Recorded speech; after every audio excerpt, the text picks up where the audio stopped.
Gustavo Adolfo Luiz Guilherme Dotti da Cunha Barroso, advogado, professor, político, contista, folclorista, cronista, ensaísta e romancista, nasceu em Fortaleza, Ceará, em 29 de dezembro de 1888 e faleceu no Rio de Janeiro, em 3 de dezembro de 1959.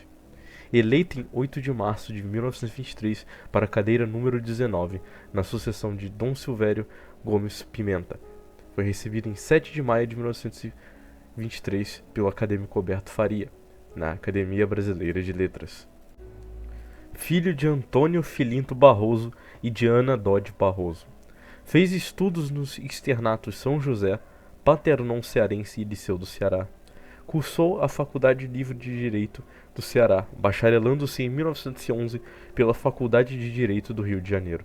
Redator do Jornal do Ceará e do Jornal do Comércio, professor da Escola de Menores, da Polícia do Distrito Federal, secretário da Superintendência da Defesa da Borracha, no Rio de Janeiro, secretário do Interior e da Justiça do Ceará, diretor da revista Fonfon, a partir de 1916, deputado federal pelo Ceará, 1915 a 1918.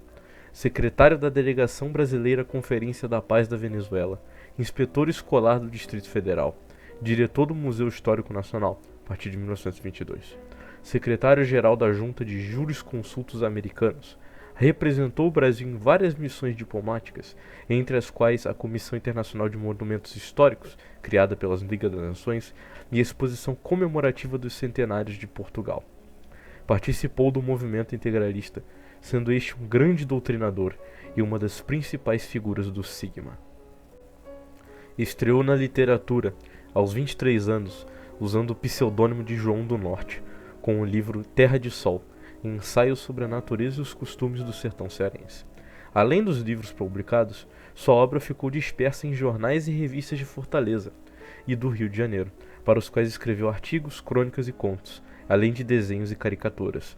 A vasta obra de Gustavo Barroso, de 128 livros, abrange história, folclore, ficção, biografias, memórias, política, arqueologia, museologia, economia, crítica e ensaio, além de dicionário e poesia. Seus pseudônimos são João do Norte, Nautilus, Jotani e Cláudio França. Sua atividade na Academia Brasileira de Letras também foi das mais relevantes. Em 1923, como tesoureiro da instituição, procedeu à adaptação do prédio do Petit Trianon, que o governo francês ofereceu ao governo brasileiro para nele instalar-se a sede da academia. Exerceu, alternadamente, os cargos de tesoureiro, de segundo e primeiro secretário e secretário-geral, de 1923 a 59. Foi presidente da academia em 1923, 33, 49 e 1950. Em 9 de janeiro de 1941, foi designado, juntamente com Afrânio Peixoto e Manuel Bandeira, para coordenar os estudos e pesquisas relativos ao folclore brasileiro.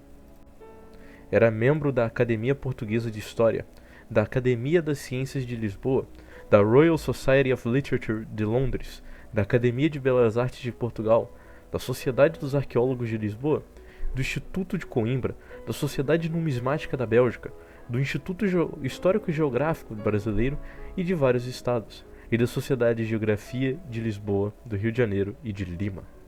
A 27 de junho de 1919, foi feito oficial da Ordem Militar de Cristo. A 7 de junho de 1923, foi elevado a comendador da mesma Ordem de Portugal.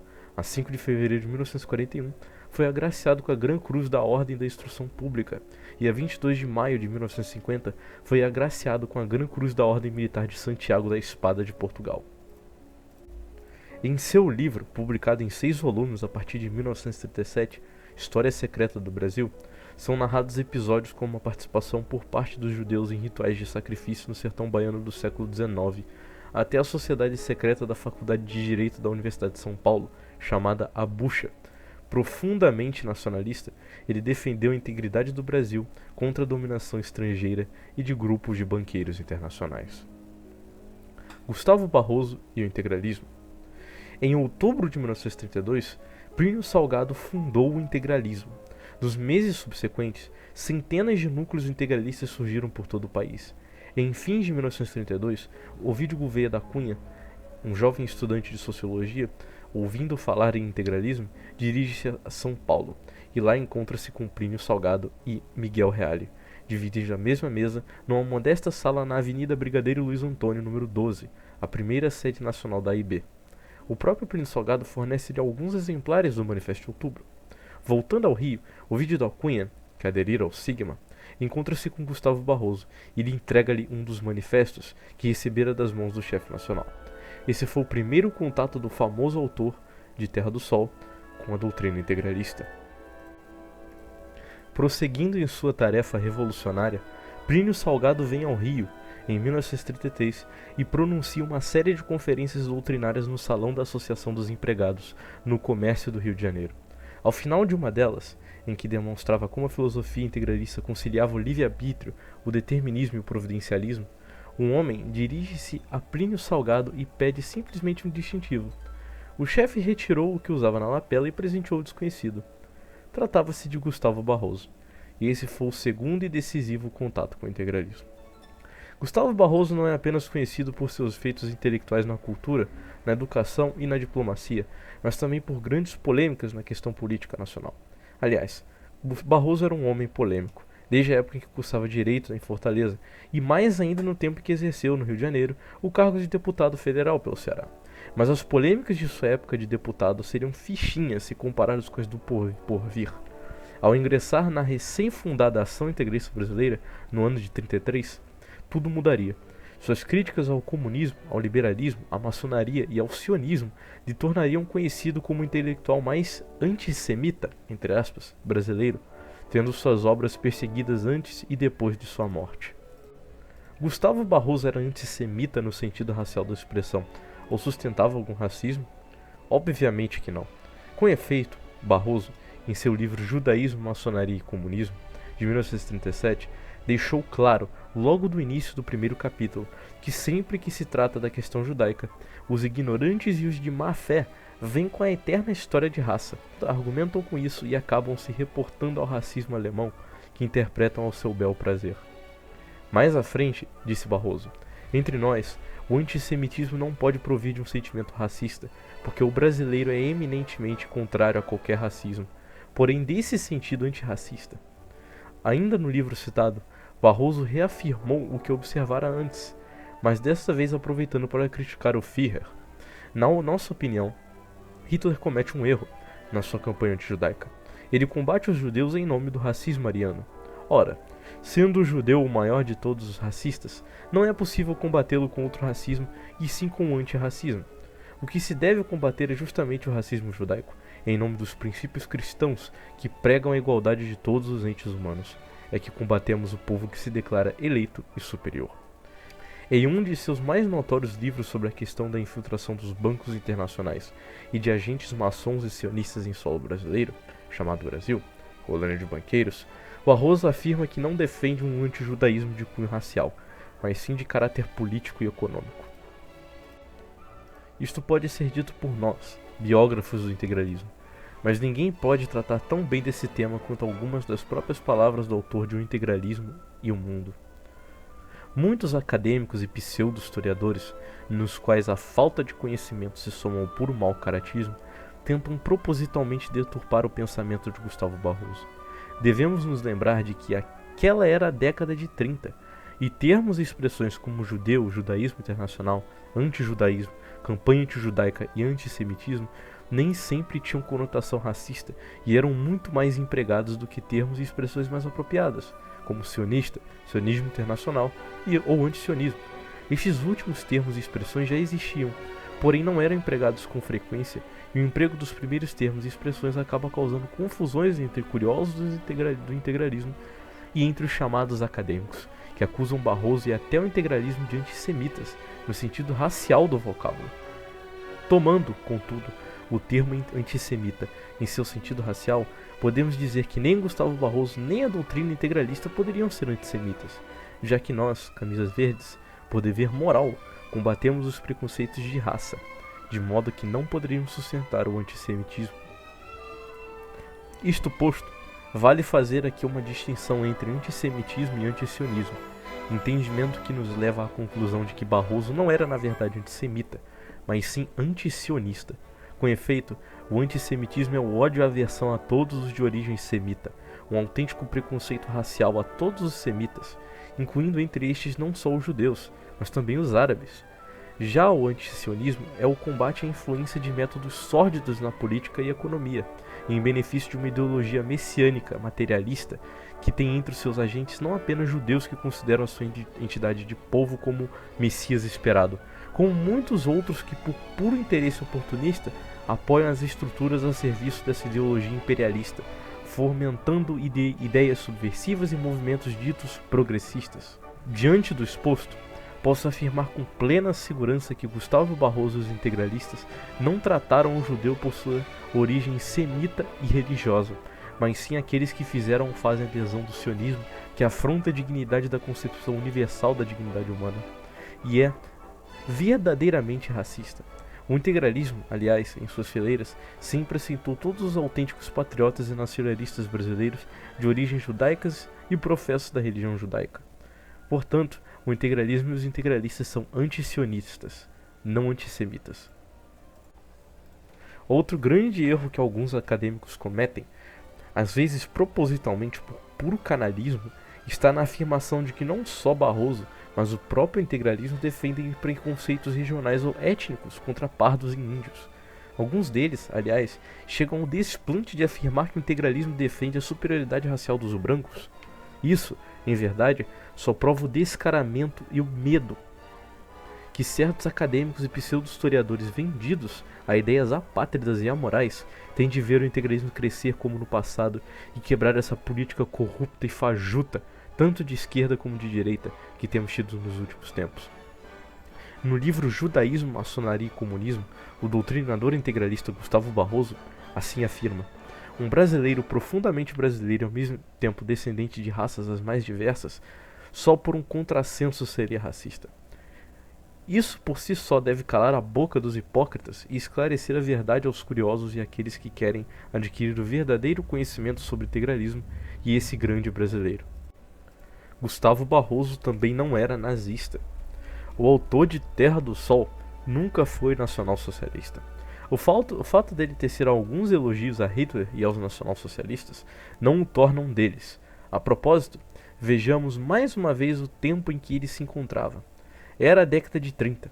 Na época, não só Barroso, mas muitos outros escritores de várias nações teciam elogios ao Terceiro Reich. Aliás, é inegável o fato de que na época a Alemanha era uma nação em rápido e constante desenvolvimento econômico, militar, social e infraestrutural. O mundo estava perplexo, admirado de como aquele país havia ressurgido das cinzas da Primeira Guerra Mundial e das crises políticas e econômicas que até então estavam colocando o mundo de pernas para o ar. Porém, embora reconhecendo o mérito do governo alemão por todo aquele desenvolvimento, assim como o mérito de Benito Mussolini pelo também impressionante desenvolvimento socioeconômico ocorrido na Itália, Barroso também tecia críticas aos dois regimes e às doutrinas que os inspiravam. Não queria ele nem o nacionalsocialismo, nem o fascismo para o Brasil, entendendo que nenhum deles se adequava à realidade do povo brasileiro. Em O que o integralista deve saber, deixa ele bem claro que só o integralismo poderia tornar a nação brasileira uma grande nação, forte, una e indivisível. No livro O Integralismo e o Mundo, Barroso explica as diferenças entre o integralismo, o nazismo e o fascismo. Separam-nos diferenças profundas. O fascismo se enraiza na gloriosa tradição do Império Romano e sua concepção do Estado é cesariana e anticristã. O Estado nazista é também pagão e se baseia na pureza da raça ariana, no exclusivismo racial. O Estado integralista é profundamente cristão, Estado forte, não cesarianamente, mas cristamente, pela autoridade moral de que está revestido e porque é composto de homens fortes. Alicerça-se na tradição da unidade da pátria e do espírito de brasilidade. Na obra citada, seu autor não só tece críticas a esses sistemas, mas também mostra que tanto o fascismo quanto o nacionalsocialismo são incompatíveis com a realidade do Brasil e do povo brasileiro. Assim, podemos findar esta parte da presente biografia com a certeza de ter demonstrado que Gustavo Barroso não era nazista. Existia uma desavença entre Gustavo Barroso e Plínio Salgado? De uns tempos para cá, é dito com frequência que Gustavo Barroso era oposto a Plínio e vice-versa. Porém, Esse conceito já vem de um certo tempo, embora que antigamente não se chamava integralismo barrosiano ou integralismo pliniano. Em verdade, já há algumas décadas, certos adeptos e simpatizantes do nazismo, munidos do material medíocre posto em circulação por pseudo-jornalistas e pseudo-historiadores, e tão mal informados e toscos quanto os próprios pseudo-jornalistas e pseudo-historiadores, os grandes responsáveis pelo falso integralismo denominado de neo-integralismo, buscam separar a imagem de Gustavo Barroso daquela de Plínio Salgado, taxando e amesquinhando o Barroso como se fosse um Führerzinho. Na verdade, o perpétuo chefe do integralismo, Plínio Salgado, denunciou em sua obra A Doutrina do Sigma um envolvimento hoje amplamente conhecido e denunciado por historiadores sérios entre os comunistas e os banqueiros sionistas Rothschild. Os outros movimentos a que se valem do apoio de capitalistas e que os sustentam, por este ou aquele motivo. O próprio comunismo já tem tido os seus capitalistas. Seria curioso saber por que motivo a única casa poupada na Comuna de Paris foi a do Barão de Rothschild. Ainda no livro supracitado, Plínio Salgado mais uma vez denuncia a origem duvidosa do capital utilizado na propaganda comunista e o envolvimento com os banqueiros Rothschild. Não tenhamos, pois, ilusões. Não é da massa que o comunismo tira o dinheiro para uma propaganda muito mais cara do que a nossa. De algum lugar é que vem. Só pode ser de 3 fontes: dos companheiros que ocupam cargos administrativos, do soviete, que espalha dinheiro por 1000 meios indiretos ou diretos, e do capitalismo internacional judaico, ligado secretamente ao comunismo russo. Plínio Salgado vai dedicar um capítulo inteiro deste livro para denunciar o banqueirismo internacional e suas relações entre os liberais e os comunistas. Ou seja, a essência da denúncia se refere claramente aos judeus envolvidos, como não é segredo, em agiotagem internacional e no custeio de ações subversivas que atentam contra a soberania dos países. No Manifesto de Outubro de 1932, redigido também por Plínio Salgado, declara-se como uma das principais pautas do integralismo o combate aos estrangeirismos e organizações secretas de ideais parasitários. Declaramo-nos inimigos de todas as conspirações, de todas as tramas, conjurações, conchavos de bastidores, confabulações secretas, sedições. Com isso, já fica claro que os escritos de Gustavo Barroso e de Plínio Salgado não entram em choque um com o outro, e sim se complementam, formando uma forte e sólida doutrina autenticamente nacionalista e brasileira. Como se não bastasse, mais de uma vez, tanto Plínio Salgado quanto Gustavo Barroso falaram da sua excelente relação de companheirismo e afinidade doutrinal nos jornais. Esses falsos nacionalistas repetem as mesmas falácias que há pouco citamos. Dizem que Barroso é melhor que Plínio, mas não estudam os escritos de nenhum deles. Obviamente, Barroso abordou mais a fundo a questão maçônica e sionista do que Plínio Salgado. Porém, o autor de A Sinagoga Paulista só obteve o vasto conhecimento sobre a maçonaria e o sionismo graças às instruções de Plínio Salgado e do também integralista Madeira de Freitas. Segundo o próprio Barroso, ele se tornou anti-sionista logo após aderir à AIB e ter uma longa e profunda conversa com o chefe integralista sobre o sionismo, a maçonaria e outros temas.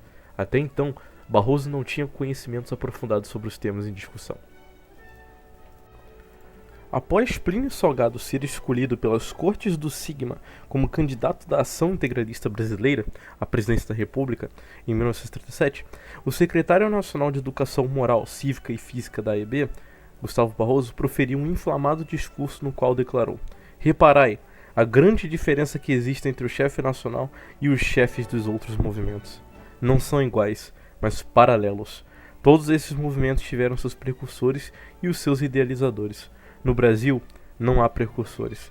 Plínio Salgado é o primeiro e o único." Com essa declaração, em seu discurso, assim como outros do mesmo teor em diversos livros e artigos, Barroso mostrou sua admiração e respeito pelo grande brasileiro que foi Plínio Salgado. Admiração e respeito que, aliás, manteve até o fim de sua vida. Barroso continua a ser um exemplo de integralista. Respeitoso, humilde, obediente, sem vaidade e soberba. Mesmo depois do fechamento da AIB, manteve-se leal ao integralismo, continuou a contribuir para com a pátria e representou o Brasil em diferentes ocasiões, sempre colocando o bem do nosso país acima dos interesses particulares. Acreditamos ser isto o suficiente para mostrar aos homens sinceros a verdade, mas sabemos que não há verdade capaz de desobstruir a proposital cegueira dos oportunistas pseudo-historiadores e pseudo-jornalistas vendidos a ideias subversivas e, sobretudo, aos pseudo-nacionalistas deste país. Gustavo Barroso é um autêntico intelectual e nacionalista brasileiro, e nenhum mau caráter irá destruir seus ideais e seu grande nome, assim como nunca o nome do integralismo será apagado da história do Brasil como o maior movimento nacionalista do país. Posição que nenhum outro há de tomar, pois o integralismo, assim como o Príncipe Salgado, é o primeiro e único. Gustavo Barroso, herói na vida, herói na morte, enfrentou e ainda enfrenta a sua ilha de Santa Helena, no ostracismo que foi atirado pelos intelectuais, estes que não passam de alpinistas de rodapé, que preferem desviar-se da montanha que é Gustavo Barroso para derreterem-se pelos pensadores internacionais. Mas nós, integralistas, temos motivos de alegria, porque somos alpinistas de grandes altitudes, e estamos aqui nos ombros deste gigante, contemplando pelo binóculo a pátria, unindo nossas forças para logo descermos aos vales e tomarmos as cidades brasileiras de volta para o Brasil. Que em todas as nossas faces, neste grande momento, estejam os olhos de convicção com que Gustavo Barroso enfrentou a vida na alegria e na tristeza. Obrigado por assistir até aqui. Tenha um bom dia, uma boa tarde, uma boa noite. Pelo bem do Brasil, Anauê.